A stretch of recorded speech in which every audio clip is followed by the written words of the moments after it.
Good morning, everyone. I hope you're doing well today.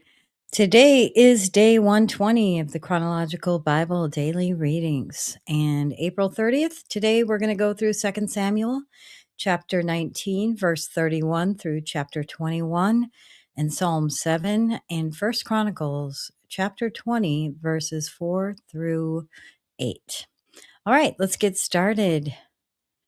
Bring this up. David's kindness to Barzillai. I probably am not pronouncing that, but that's okay. I've got my coffee, and that's all that matters.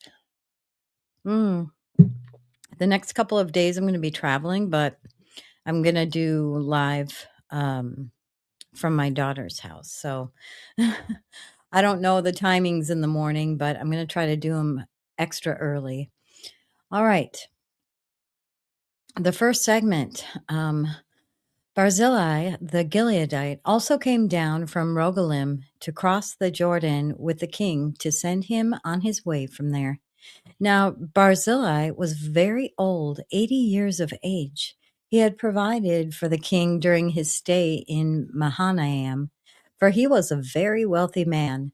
The king said to Barzillai, "Cross over with me and stay with me in Jerusalem, and I will provide for you." But Barzillai answered the king, "How many more years will I live, that I should go up to Jerusalem with the king? I am now 80 years old. Can I tell the difference between what is enjoyable and what is not? Can your servant taste what he eats and drinks? Can I still hear the voices of male and female singers? Why should your servant be an added burden to my lord the king? Your servant will cross over the Jordan with the king for a short distance. But why should the king reward me in this way? Let your servant return, that I may die in my own town near the tomb of my father and mother. But here is your servant Kimham. Let him cross over with my lord the king. Do for him whatever you wish." The king said, Kimham shall cross over with me, and I will do for him whatever you wish. And anything you desire from me, I will do for you. So all the people crossed the Jordan, and then the king crossed over. The king kissed Barzillai and bid him farewell, and Barzillai returned to his home. When the king crossed over to Gilgal, Kimham crossed with him. All the troops of Judah and half the troops of Israel had taken the king over. Next segment is an argument over the king. We have 7 total segments this morning. This is segment 2. Soon all the men of Israel were coming to the king and saying to him, "Why did our brothers, the men of Judah, steal the king away and bring him and his household across the Jordan, together with all his men?" All of the men of Judah answered the men of Israel, "We did this because the king is closely related to us. Why are you angry about it? Have we eaten any of the king's provisions? Have we taken anything for ourselves?" Then the men of Israel answered the men of Judah, "We have 10 shares in the king, so we have a greater claim on David than you have. Why then do you treat us with contempt? Weren't we the first to speak of bringing back our king?" But the men of Judah pressed their claims even more forcefully than the men of Israel. Next up, the revolt of Sheba. Segment 3. Sheba rebels against David. Now a troublemaker named Sheba, son of Bichri, a Benjamite, happened to be there. He sounded the trumpet and shouted, "We have no share in David, no part in Jesse's son. Every man to his tent, Israel." So all the men of Israel deserted David to follow Sheba, son of Bichri. But the men of Judah stayed by their king all the way from the Jordan to Jerusalem. When David returned to his palace in Jerusalem, he took the 10 concubines he had left to take care of the palace and put them in a house under guard. He provided for them, but had no sexual relations with them. They were kept in confinement till the day of their death, living as widows.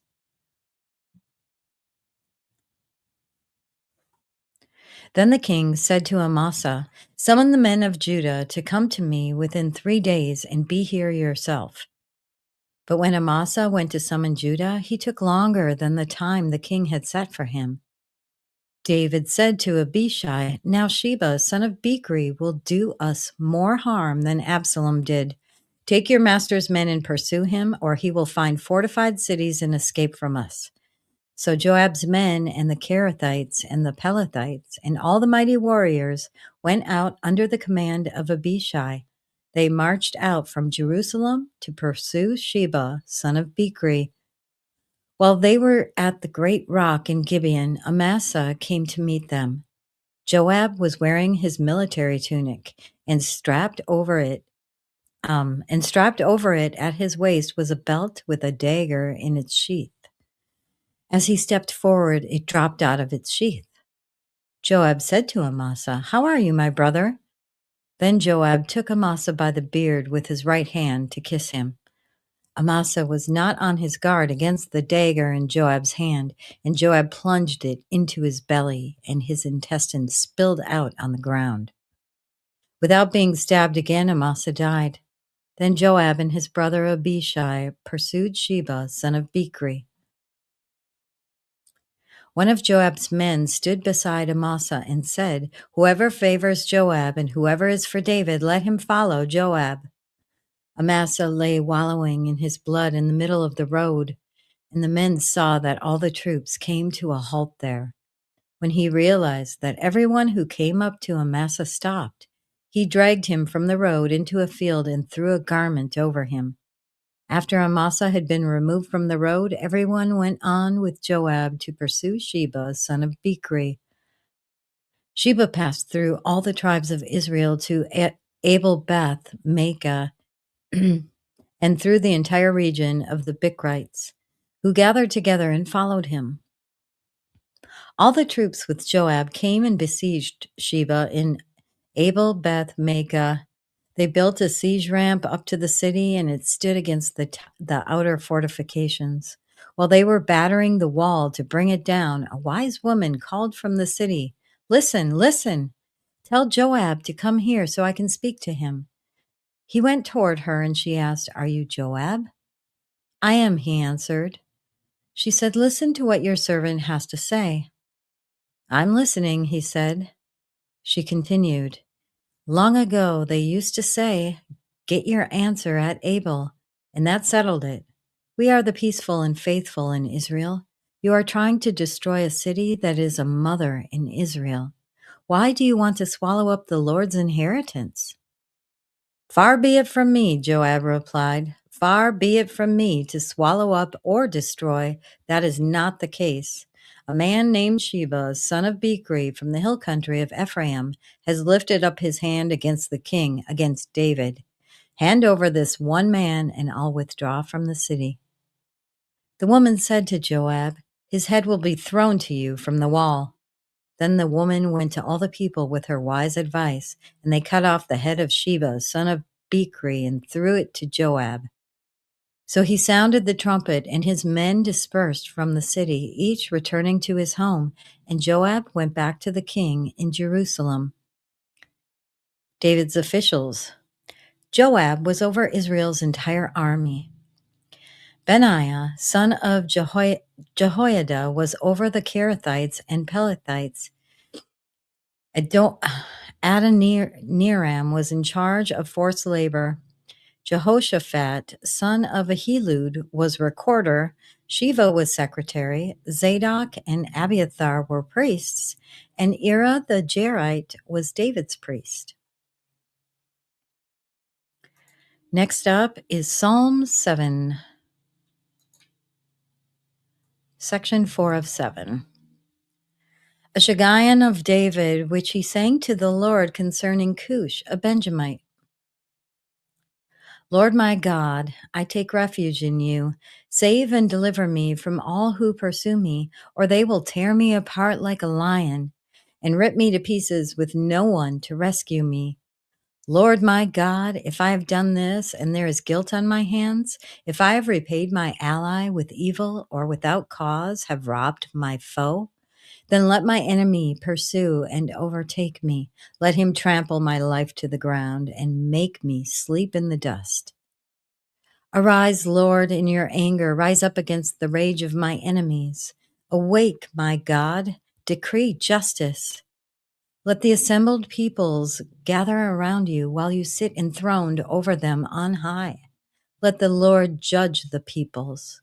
Vindicate me, Lord, according to my righteousness, according to my integrity, O Most High.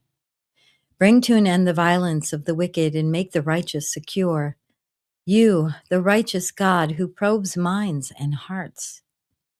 My shield is God Most High, who saves the upright in heart. God is a righteous judge, a God who displays his wrath every day. If he does not relent, he will sharpen his sword. He will bend and string his bow. He has prepared his deadly weapons. He makes ready his flaming arrows. Whoever is pregnant with evil conceives trouble and gives birth to delusionment. Whoever digs a hole and scoops it out falls into the pit they have made. The trouble they cause recoils on them. Their violence comes down on their own heads. I will give thanks to the Lord because of his righteousness. I will sing the praises of the name of the Lord Most High. Next up, David avenges the Gibeonites. Segment 5. The Gibeonites avenged. During the reign of David, there was a famine for 3 successive years, so David sought the face of the Lord. The Lord said, "It is on account of Saul and his blood-stained house. It is because he put the Gibeonites to death." The king summoned the Gibeonites and spoke to them. Now the Gibeonites were not a part of Israel, but were survivors of the Amorites. The Israelites had sworn to spare them, but Saul in his zeal for Israel and Judah had tried to annihilate them. David asked the Gibeonites, "What shall I do for you? How shall I make atonement so that you will bless the Lord's inheritance?" The Gibeonites answered him, "We have no right to demand silver or gold from Saul or his family, nor do we have the right to put anyone in Israel to death." "What do you want me to do for you?" David asked. They answered the king, "As for the man who destroyed us and plotted against us so that we have been decimated and have no place anywhere in Israel, let 7 of his male descendants be given to us to be killed and their bodies exposed before the Lord at Gibeah of Saul, the Lord's chosen one." So the king said, "I will give them to you." The king spared Mephibosheth, son of Jonathan, the son of Saul, because of the oath before the Lord between David and Jonathan, son of Saul. But the king took Armoni and Mephibosheth, the 2 sons of Aiah's daughter Rizpah, whom she had borne to Saul, together with the 5 sons of Saul's daughter Merab, whom she had borne to Adriel, son of Barzillai, the Maholathite. He handed them over to the Gibeonites, who killed them and exposed their bodies on a hill before the Lord. All 7 of them fell together. They were put to death during the first days of the harvest, just as the barley harvest was beginning. Rizpah, daughter of Aiah, took sackcloth and spread it out for herself on a rock. From the beginning of the harvest till the rain poured down from the heavens on the bodies, she did not let the birds touch them by day or the wild animals by night. When David was told what Aiah's daughter Rizpah, Saul's concubine, had done, he went and took the bones of Saul and his son Jonathan from the citizens of Jabesh Gilead. They had stolen their bodies from the public square at Beth-shan, where the Philistines had hung them after they struck Saul down on Gilboa. David brought the bones of Saul and his son Jonathan from there, and the bones of those who had been killed and exposed were gathered up. They buried the bones of Saul and his son Jonathan in the tomb of Saul's father Kish at Zelah in Benjamin, and did everything the king commanded. After that, God answered prayer in behalf of the land. Next up, we're going to talk about giants. Battle against Philistine giants.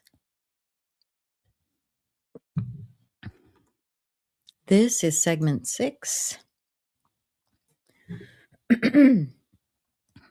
War against the Philistines. Once again, there was a battle between the Philistines and Israel. David went down with his men to fight against the Philistines, and he became exhausted. And Ishbi-Benob, one of the descendants of Rapha, whose bronze spearhead weighed 300 shekels, and who was armed with a new sword, said he would kill David. But Abishai, son of Zeruiah, came to David's rescue. He struck the Philistine down and killed him. Then David's men swore to him, saying, "Never again will you go out with us to battle, so that the lamp of Israel will not be extinguished." In the course of time, there was another battle with the Philistines at Gob. At that time, Sibbecai the Hushathite killed Saph, one of the descendants of Rapha. In another battle with the Philistines at Gob, Elhanan, son of Jair, the Bethlehemite, killed the brother of Goliath, the Gittite, who had a spear with a shaft like a weaver's rod. In still another battle, which took place at Gath, there was a huge man with 6 fingers on each hand and 6 toes on each foot, 24 in all. He also was a descendant from Rapha. When he taunted Israel, Jonathan, son of Shemiah, David's brother, killed him. These 4 were descendants of Rapha and Gath, and they fell at the hands of David and his men.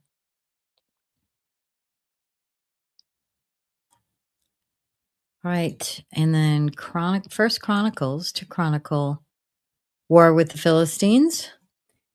In the course of time, war broke out with the Philistines at Gezer. At that time, Sibbecai the Hushathite killed Sippai, one of the descendants of the Rephaites, and the Philistines were subjugated.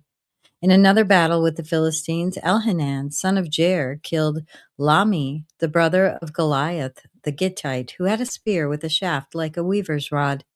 In still another battle which took place at Gath, there was a huge man with 6 fingers on each hand and 6 toes on each foot, 24 in all. He also was descended from Rapha. When he taunted Israel, Jonathan, son of Shemiah, David's brother, killed him. These were the descendants of Rapha and Gath, and they fell at the hands of David and his men. The giants. They were killing giants back in the day. That concludes today's reading. Thank you so much for watching day 120. And it's the last day of April. So we'll see you tomorrow, May 1st, for day 121. Have a blessed day. Bye-bye.